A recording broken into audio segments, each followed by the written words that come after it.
Ouais, du coup, comme je t'ai dit un peu avant, j'ai fait des études de cinéma, et plus globalement dans le domaine de l'audiovisuel et le domaine artistique. Et donc, à Fukuoka, c'est une ville magnifique, etc. Mais il n'y a pas énormément d'opportunités dans ce domaine, notamment si t'es étranger.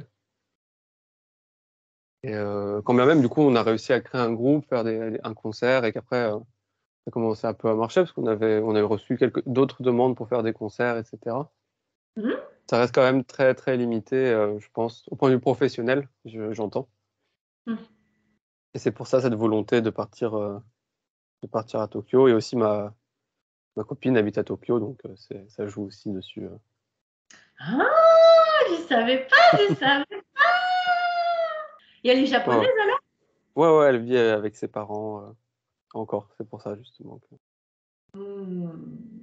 Petit cachotier, tu m'avais pas dit. J'avais dit que ça arriverait. Oui, mais tu la connais en plus. On discutait déjà quand j'étais en France. Ah, c'était donc elle. Je me C'est ça, souviens. Tu m'en as parlé. Ouais, ça c'est ça, marche. c'est Bon, du ça. coup, Et tu ouais, vas du partir coup. dans Hmm. une école de langue. Ouais, je cherche une autre école de langue et au final, je voulais aussi changer d'école de langue parce que là où j'étais, Hmm, en fait, c'était pas vraiment une école de langue, c'était une Senmon Gakko. hmm. Donc, je sais pas comment on dit en français. C'est les vocational school en anglais. Je sais pas. Ouais. Je sais pas si on a des équivalents de ça en France, en fait, de Ouais, je manière sais pas. générale. Ouais. Hmm, Mais en gros, c'est les Japonais en sortant du lycée, ils ont le choix entre soit faire l'université, soit travailler, soit faire ça, soit les Senmon hmm, Gakko. Ou des écoles plus professionnalisantes directement. Donc, hmm, c'était un campus partagé avec des étudiants japonais qui suivaient leur cursus dans leur domaine. hmm. Et c'était du coup, comme c'était pour le coup une grosse structure, c'est Asso, je crois que c'est un des plus gros groupes de Kyushu.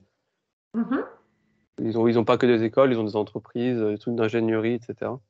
mhm. Donc c'était quand même assez strict. Nous, par exemple, on avait des règles, pas droit de... Bon, après, il y avait les règles écrites et l'application. Donc ils étaient quand même relativement cool, les profs. Et si Ouais, on suivait le règlement à la lettre, c'était pas le droit aux shorts, fallait cacher les tatouages si on avait des tatouages apparents. On ouais, faisait, au début de chaque cours, on faisait le Kiritsu, Re, Chakuseki, au hmm. début et à la fin de chaque cours. C'était quand même Pareil. ça faisait, Ouais. c'était quand même très, très japonais. Enfin, très, Hmm. très, du coup, ça faisait très, très, pour le coup, ambiance japonaise et ambiance école, quoi. Ouais, c'est ça. Et du coup, on travaillait, comme je disais, beaucoup avec les Minano Nihongo et on avait au final pas beaucoup de pratiques orales. Et je comparais avec des amis de la Share House qui eux, étaient dans une autre école, Mhm, qui pour le coup était vraiment une école de langue de japonais, qui sont hmm, du coup des structures beaucoup plus petites. hmm, Et eux, c'était plus basé sur l'oral, etc. Et c'est vrai que ça me tentait aussi de voir une autre façon hmm, d'apprendre le japonais, de changer d'école. Et hmm, comme je voulais partir à Tokyo, c'était aussi l'occasion. Donc j'ai trouvé. Faut savoir que c'est assez compliqué en plus de changer d'école, de langue. hmm, Ça a une législation assez particulière au Japon. hmm. Donc c'était assez compliqué de trouver une école qui acceptait un transfert d'étudiants étrangers d'école de langue à école de langue. Ça, c'était la Hmm. première étape. Ouais. Et, euh, et du coup, voilà, une fois que l'école était trouvée, j'ai pu commencer un peu les recherches Hmm. d'appartements, etc. Commencer à m'organiser pour partir. Ouais. Et puis voilà, hein, tout s'est fait. Donc l'école dans laquelle je vais, pour le coup, est une école de langue dédiée à l'apprentissage du japonais. Et Mhm, voilà, qui se trouve en plein milieu de Tokyo, à Iidabashi. mhm, d'accord. Et voilà, et cette école, ils sont plus. J'ai fait un petit entretien avec un des professeurs, je pense. Hmm, Et voilà, il m'a fait un petit test de niveau. Donc, et puis, il m'a expliqué un peu comment ça se passait dans cette école-là. C'était plus hmm, basé sur l'oral, sur la conversation. Et c'est vrai hmm, que maintenant, à l'heure actuelle, c'est plus ce que je recherche, moi, plutôt qu'un apprentissage très scolaire. hmm. Bah, tu as suffisamment progressé pour pouvoir faire ça, en fait, et avoir Ouais, besoin de ça. c'est ça, ouais. Puis ici, j'ai Hmm, pu voir, j'ai fait un petit baito ici aussi, donc j'ai pu voir un peu comment c'était de bosser au Japon. Et au final, c'est vrai que l'important, au final, surtout en fait, quand tu es étranger, c'est pas forcément si tu sais bien écrire, parce que maintenant, au final, avec les téléphones, etc., il y a beaucoup moins de moments où tu vas écrire les kanji. Mm. Non, Ça je fais dépend des du boulot. mails. Ouais, ça dépend du boulot, bien sûr, mais Mm. de manière générale, je me souviens quand des fois je discutais avec des Japonais qui habitent dans la share house et je leur disais, ouais, on bosse les sons de Keigo et tout ça, on bosse les kanji. Ils disaient, ah bon, mais t'as pas besoin de travailler ça. Tu vas jamais Ouais, l'utiliser. ça dépend vraiment de ce que tu fais. Ouais.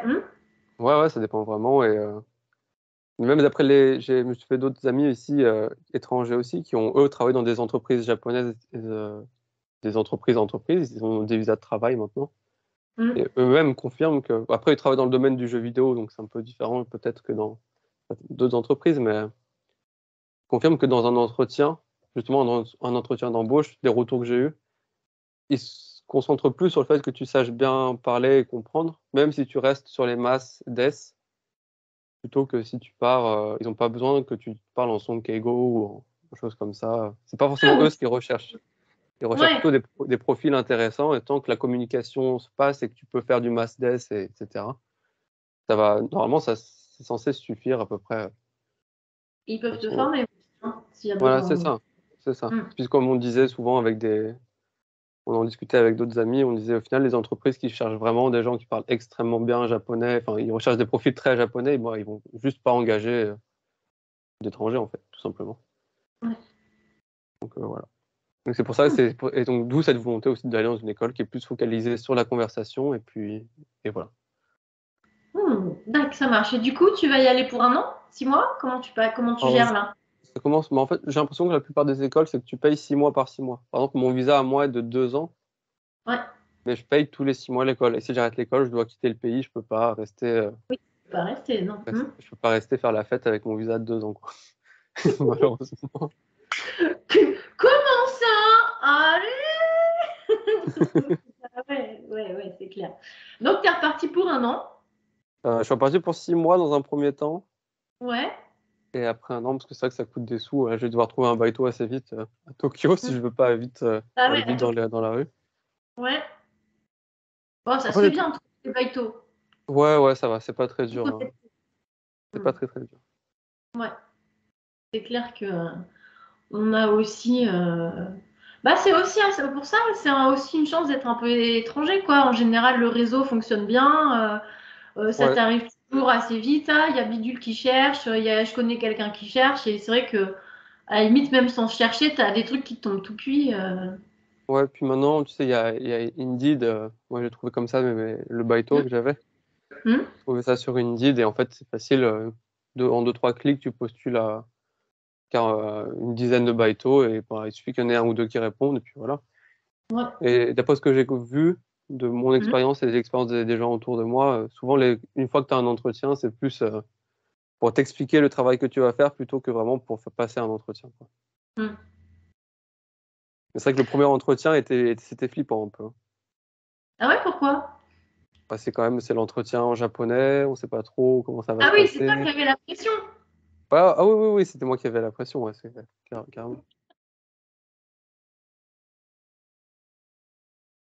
Voilà, j'espère que cette vidéo t'a plu. Si c'est le cas, pense à mettre un petit pouce et à t'abonner à ma chaîne.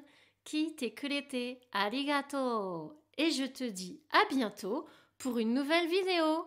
Mata kondo!